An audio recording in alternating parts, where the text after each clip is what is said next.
Hello and welcome to the latest edition of our podcast series. My name is Ian Kenneally and I am historian in residence with Westmeath County Council.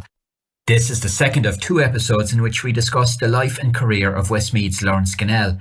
In the first episode, we talked about Ginnell's life and career up until the 1918 general election. In this episode, we're going to talk about the War of Independence and the subsequent split over the Anglo-Irish Treaty. My guest today, who will speak to us about Ginnell's career, is Mullingar-based journalist Dr Paul Hughes. He holds a PhD in history from Queen's University Belfast, and his doctoral thesis explored the Irish Republican activism of Ginnell. From March to July 2021, Paul held the post of Westmeath County Council Decades of Centenaries historian in residence. He works as sports editor with the Westmeath Examiner and contributes regular history columns to that newspaper. So Paul, thanks for joining us for this second episode. Just before we get into the first Dáil Éireann and the War of Independence and his activities in the United States, it's worth noting that his health is in a poor condition at this stage because he's in and out of prison fairly regularly between 1918 and 1920, repeatedly incarcerated by the Crown Forces. Can you tell us a little bit about that? Yeah, and first of all, he's in Mountjoy. He's not a German plot arrest, obviously, because it happened. His initial arrest happened before the German plot. But after he gets out, he's due to get out. He's in prison for 6 months. Then in September 1918, he's due to get out, and he's basically kidnapped by the police at the gates of Mountjoy. The IRA had people in place that were considering a rescue attempt, and they didn't because it was just they were afraid that then it'd go badly. But he's basically kidnapped at the gates of Mountjoy and taken to Reading jail in England. It's not as he's strong. I mean, the Spanish flu was doing the rounds at that time. He manages to escape that. And he's in his 60s as well at this stage. He's in his 60s and he's in poor health and would be, I'd say, if not suffering from it then, but on the verge of suffering from arteriosclerosis. He often had high blood pressure.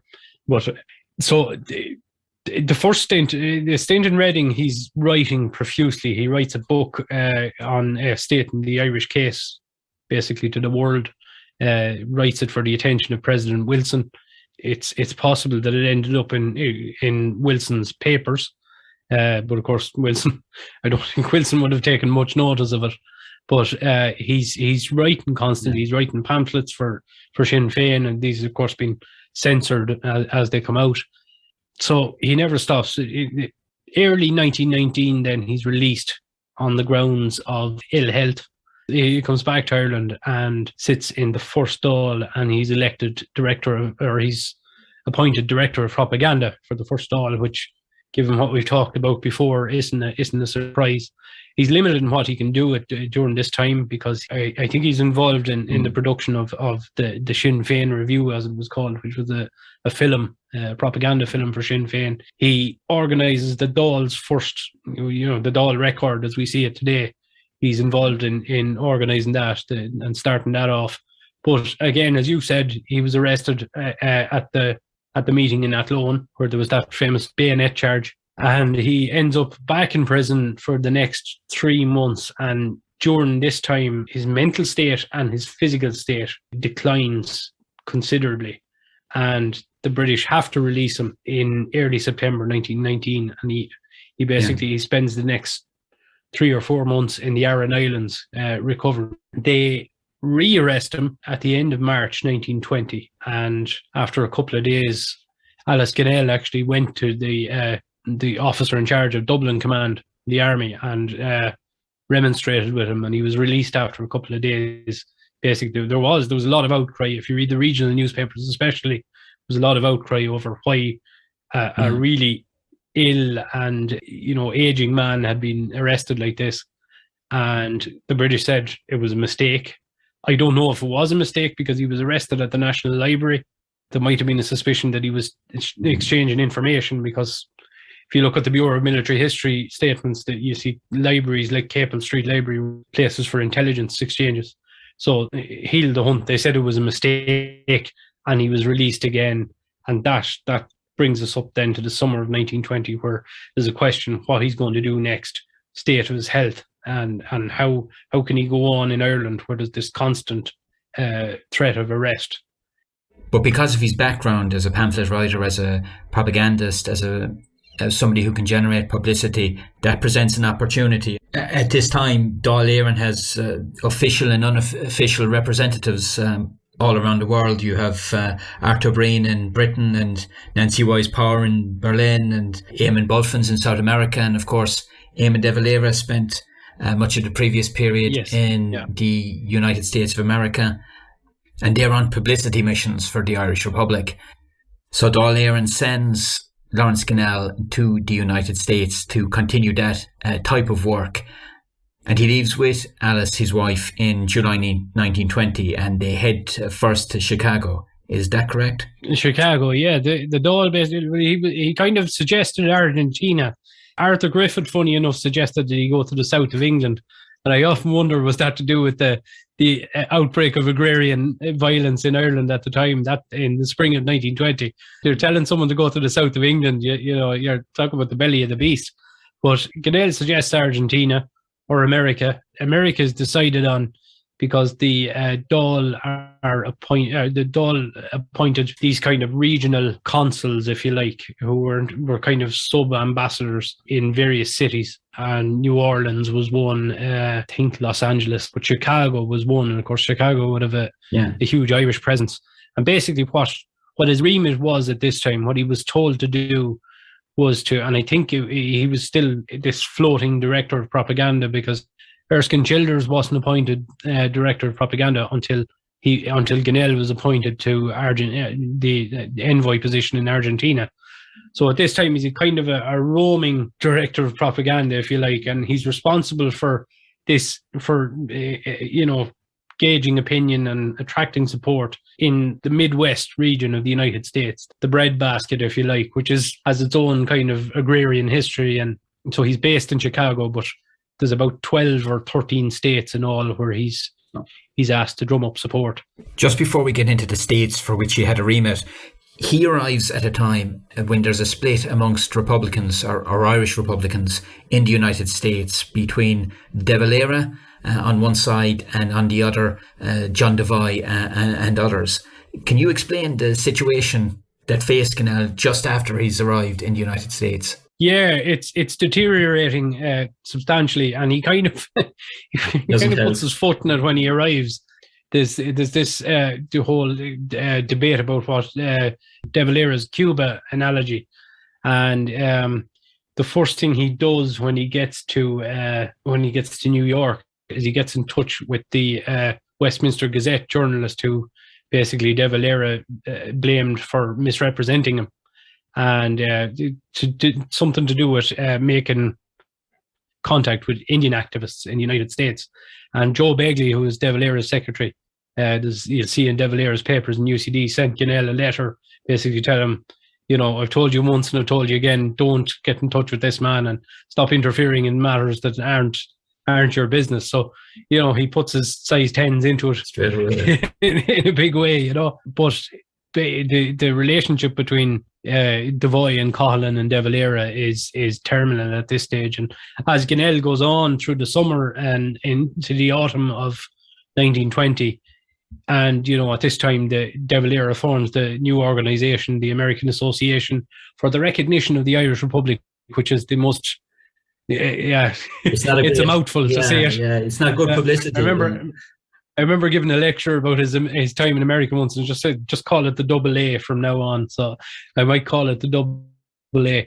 Yeah, so basically Ginnell's role at this time is not to necessarily talk to the Irish over there, but there's also his remit is to talk to people who are outside the traditional Irish-American networks. What he does in the summer of 1920 is he tries to form this council, an advisory council for his activities in the Midwest, and he talks to the very WASP dean of a university in Illinois.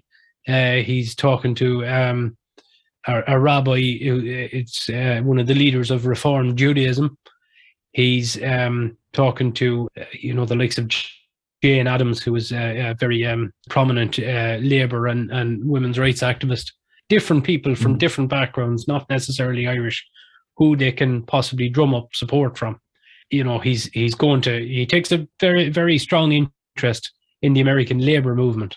And of course, there's another Westmeath connection there. John Fitzpatrick, who was born in Athlone, was one of the big union bosses in the United States at the time and was based in Chicago. And with Fitzpatrick, he forms this Labour Bureau for Irish independence. And so he's going around to Labour meetings and he's getting what he describes as at one stage a big handshake off a Danish Labour leader or some Danish American who I haven't managed to identify yet, but it's down to one of two possibilities. So he's meeting people from these backgrounds and he's getting the Irish message into, I think the Chicago Federation of Labour had a newspaper called New Majority, and so he's getting the Irish viewpoint into this newspaper and drumming up support from working people in the Midwest.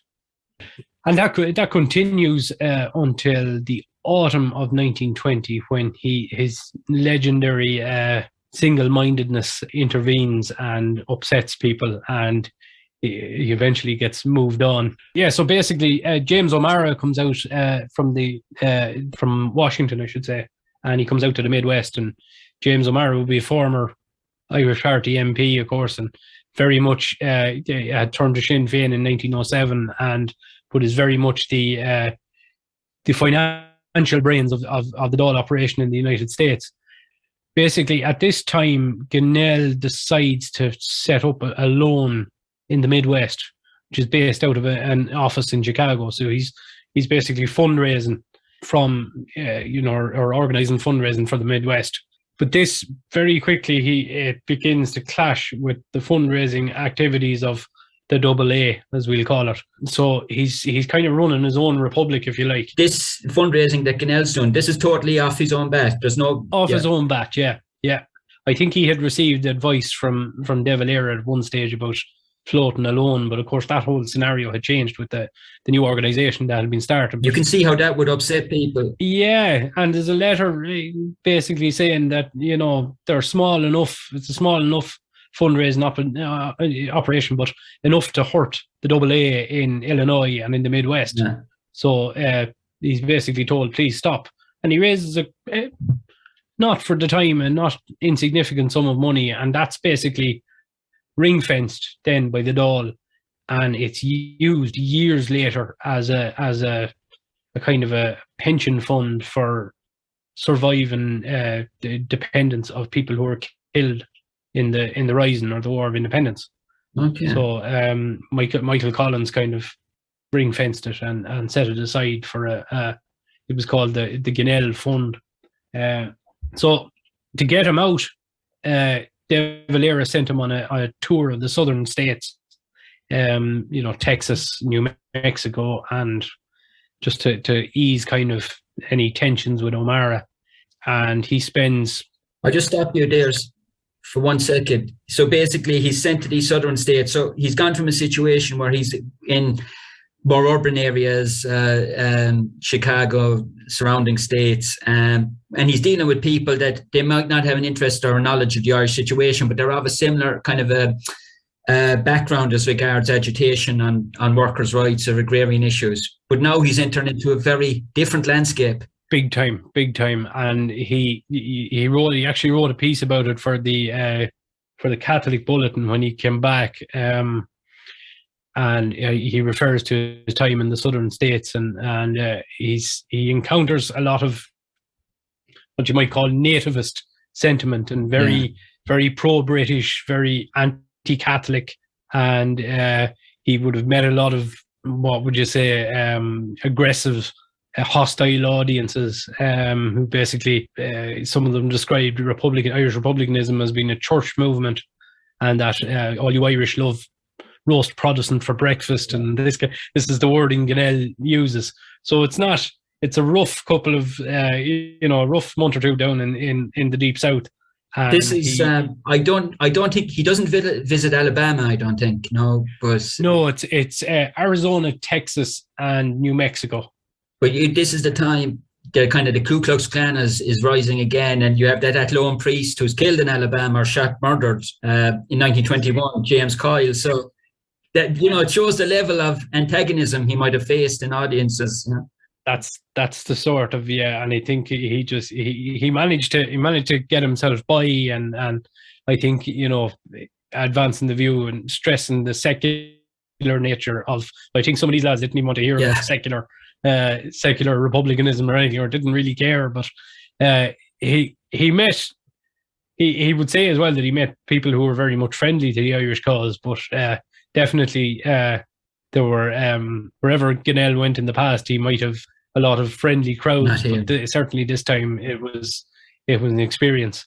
But he returns to Chicago then when it's finished, and finds that his pet project in Chicago, the Labour Bureau, had been neglected by James O'Mara, and this is probably not a surprise, given that O'Mara is a businessman and mightn't necessarily have the Labour cause mightn't have much truck with him. So this kind of leads to more tensions between himself and O'Mara, and then there's the whole the subtext there about the divisions between O'Mara and De Valera, who's gone back to Ireland at this time. It's all coming to a head, and there's another decision to move him on to another area of the world. So this is where, I think it's July 1921. It's almost exactly a year later. They get sent to, himself and Alice go to Argentina. That's correct, yeah. And what do they do? It's more propaganda work. They're kind of a roving envoy for Dáil Éireann, is that? Well, he's appointed, he's envoy to the peoples of South America. Okay. Basically, which he has a broader remit. Bulfin is already there in kind of wasn't really an envoy. There'd be an argument he was, but he was kind of Michael Kennedy's stuff that he's done would describe Bulfin more as a trade consul, if you like, or But so Ginnell's role is just to go to South America and act as an umbrella over the various representatives who are in. You'd have Frank Egan in Chile, you'd have Bulfin in Argentina. There's a Corbett chap from Cork who is in Brazil. And they actually stop off in Rio de Janeiro before they go to Argentina.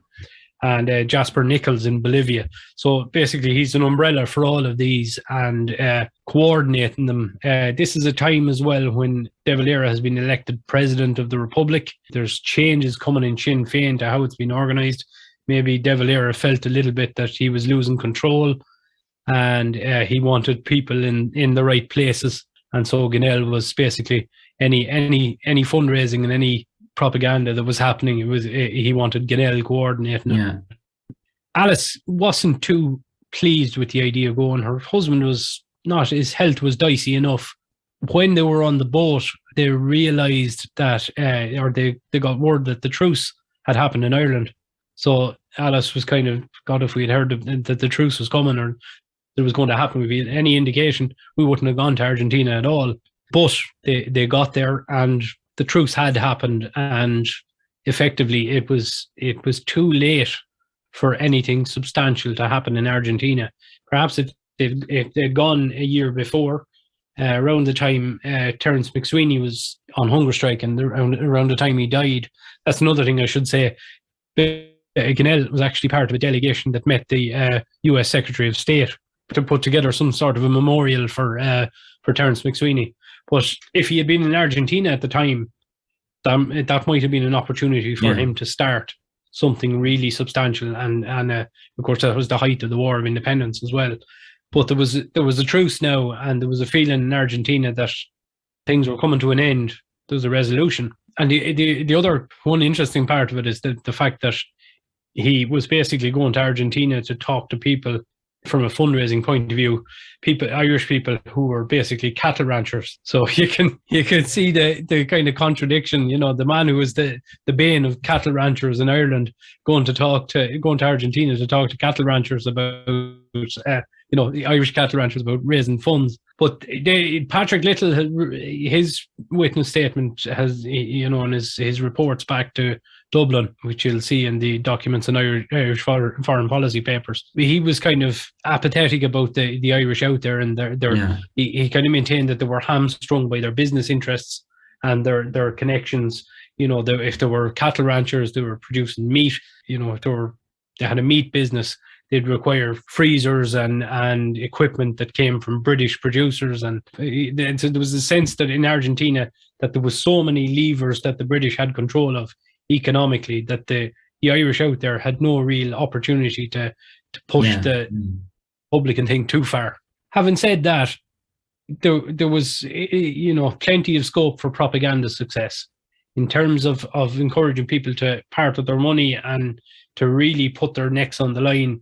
Maybe not, but certainly they could all join the propaganda, and they would all fet Ginnell as long as they could and celebrate him as long as he and of course the British minister in Buenos Aires, a fellow called Ronald Maclay, took this hook, line and sinker and just involved himself for 3 or 4 months in this back and forth with Ginnell, and got really playing into Ginnell's hands. Playing into his hands in a big way. And so, from a propaganda point of view, of course, it was he was very successful. But getting to, there was a trickle of fundraising, and he had a very successful Irish race convention in Argentina in November 1921, and there was various initiatives that got the fundraising channels moving. But the treaty happened on the 6th of December, and of course that changed his situation. He was a fervent opponent of the treaty, is to get straight to the point. He was, yeah, absolutely. From the get-go, from the very beginning, what turned him off completely was the fact that the entire agreement and the entire architecture of it was based on law established, as he described it, which was basically British law. So anything that was coming out of this, he suggested, was built on British foundations. There was a kind of a similar situation to what existed in Argentina or in America. There was Irish Fenian campaigners, if you like, who were already established in Buenos Aires and had been there for years, something like Devoy. And they, of course, they accepted the treaty. Yeah. They had been undermining Ginnell's mission from the start, but now had the opportunity to really undermine him when he eventually came out, as he did in late December, against the treaty. They played up along with the press. The press attacked Ginnell and his mission, I think, at one stage, as agitators. You'd see from the correspondence at the time, and from he's eventually recalled in April 1922, but between December, apart from his health failing, which he continued to fail at one stage, I think Alice Ginnell was fitting him out for a coffin or thinking about how they were going to get him across the Atlantic if he died. But at this stage, you can see from about January to April how he's gradually phased out. People kind of turn away from him. Some people don't, but people who were generally supportive of him in the beginning kind of back off in Argentina. So he's kind of, for about January to April, he's basically on his own out there and waiting to be recalled. He's gone from a position where in 1916 he's the most famous Irish politician there is internationally, maybe, to he's literally isolated at the other side of the world almost. Basically, yeah, and cables his intent to vote against it, and this creates problems for him. Things become clear in January that people at home aren't entirely happy with his position. Yeah.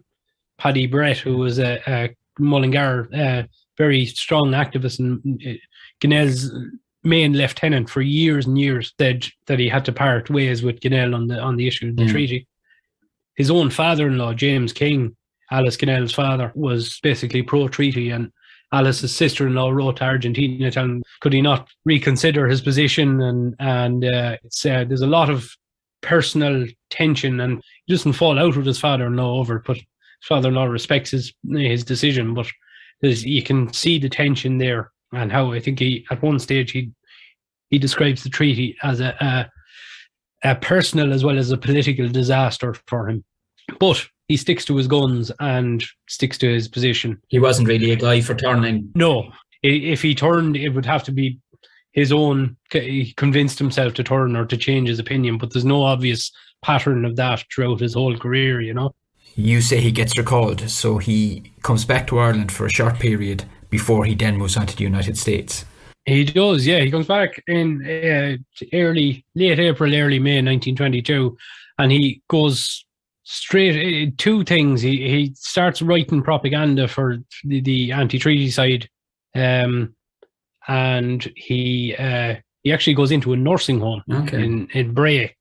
So he's basically confined to a nursing home for a couple of months until June 1922, when the Pact election happens, and this is the basically the election that serves as a plebiscite on the treaty.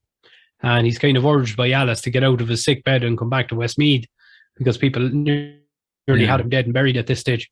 But he came back to Westmeath and took on the likes of Sean McKeown and Frank McGuinness in that election, and won his seat, or kept his seat in Longford Westmeath. Now, it was with a vastly reduced vote, if you like. I think he was only he had about 17.5% of the vote. But whereas McKeown and McKeown topped the poll. So he comes back to fight that election, and basically by his only kind of real activity between then and when he goes to America is when he attends the first sitting of the Dáil, as it was called, but as Ginnell would have seen it, the Free State Parliament, or the Parliament of Southern Ireland, as it was called. And he attends as part of a strategy by Dáil Éireann to basically to show that the assembly is not the Dáil, and he questions the why members of the 6 counties weren't allowed to sit. And he's abruptly told by W.T. Cosgrave that everyone knows, I'll paraphrase him, everyone knows what his purpose is here and what this parliament is. And he continues, he doesn't sign the roll, doesn't take the oath of allegiance. He's eventually forced out and carried out of the parliament. There's footage of him, British Pathé footage of him leaving the building. I think it's a unique honour that he was the only person, or certainly the only Irish person, to have been ejected from both the British and Irish Parliament. So it's kind of that would be a kind of a badge of honour for him. But at that stage, then he's asked to appointed by Dáil Éireann to go to America to be basically what Dáil Éireann would have seen as the Republic's representative in the United States. So he's fulfilling the role he had in 1920, but now from an anti-treaty, or as he'd see it as maintaining the Republic, but that's his new role. Yeah, and he's basically, to Dáil Éireann, he's what Harry Boland was in the United States. He'd be the head, as Dáil Éireann described it in his list of instructions, the captain of whoever else is out there at the time. Now, that's the problem. There was a substantial number of anti-treaty activists already in the United States. And Dáil Éireann sent him these, it was a bit like the treaty negotiations, sent an exhaustive list of instructions and then didn't want to stand by them, It's like, he basically said, you're in charge here. You have to do X, Y, and Z. And he gave him a list. You're to raise a loan, and you're to advertise your position as envoy, and you're to recover the funds that have been raised in these millions of dollars that are held in the United States, and free them up for the Republic. And I think that's the point where his mission fails, is he gets to New York and takes over, or attempts to take over, the Irish consulate in New York, and tries to gain access to the funds. The funds that were raised during 1920 and 1919, 2021. During Dáil Éireann's visit, basically, yeah. Was that because he had a legal background, or that seems a very specific and almost a task that was almost doomed to fail? Yeah, because they were all locked up in Chase Bank. He didn't have access to them, and he eventually lost control of the consulate. But it was an impossible task. I think Dáil Éireann held him in high regard for his courage in the face of difficult political situations. Now, this is, I think, why he was sent to America in 1920 in the first place, was because of his record in dealing with the faction fighting in the Irish Party. So in many ways, he wasn't suitable to these situations. And the New York, the consulate situation went out of control. He was due to go to Washington then, to Timothy Smitty. Professor Timothy Smitty was the Free State representative in the provisional government's representative in Washington. He was instructed to take over the consulate in Washington from Smitty. Now, Smitty was ready for him, and there was going to be a confrontation. In the heel of the hunt, Ginnell ended up in a hotel Lafayette in Washington and stayed there for basically, he was based out of there for the rest of his mission, which was an utter disaster because the people who were already in the United States already had what they described as very sensitive financial and political structures in place. And they resented being basically micromanaged by someone De Valera had sent over. And it was just, it collapsed into acrimony, and there was fighting over his strategy and fighting over his, what he wanted to do with finances, and fighting over what, I give you one example. There was a kind of a conceit on the anti-treaty side that what they were fighting in Ireland wasn't a civil war. It was a continued war against the British. And I think on arriving in the United States, he referred to the conflict as a civil war, and that immediately finished him with some of us. And there was a lot of, De Valera kind of pushed him out and said, gave him an exhaustive list of instructions. And then when the New York consulate episode failed, they were kind of redundant, but he never said, come back. This is redundant at this stage. You're not, just let things go as they are in the United States and don't interfere.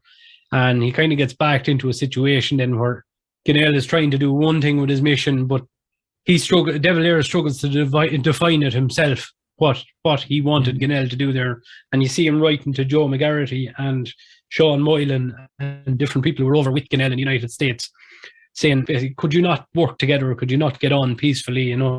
He was supposed to just go over and work in an office and produce propaganda and things but you look at the instructions De Valera gave Ginnell going to the United States, they were quite exhaustive and they were quite broad. And if you tell Ginnell to do something like this, he's going to do it. So he's caught up with these ructions. Does he have time for propaganda work? He tries everything. He tries to float a new loan. He gets no support for it from people who are supposed to be his colleagues. He tries all sorts of that advisory council structure that he tried to form in Chicago. He tries that again on a broader scale.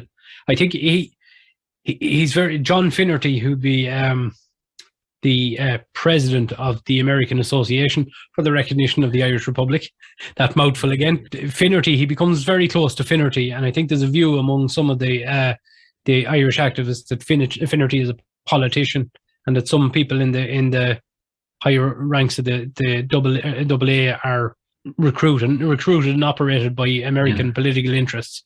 So J.J. O'Kelly, Skellig, who was over there at the time with Ginnell, was particularly hostile to Finnerty because O'Kelly was very strong Catholic, and Finnerty would be regarded as someone more progressive, and this didn't work for O'Kelly at all. So it's all there's so many ideological, financial, organisational difficulties that Ginnell just gets mired in, and eventually, I think at about April the 10th, I think 1923, De Valera basically just says, "Don't interfere with everyone else." He says to Ginnell, "Don't interfere with what they're doing.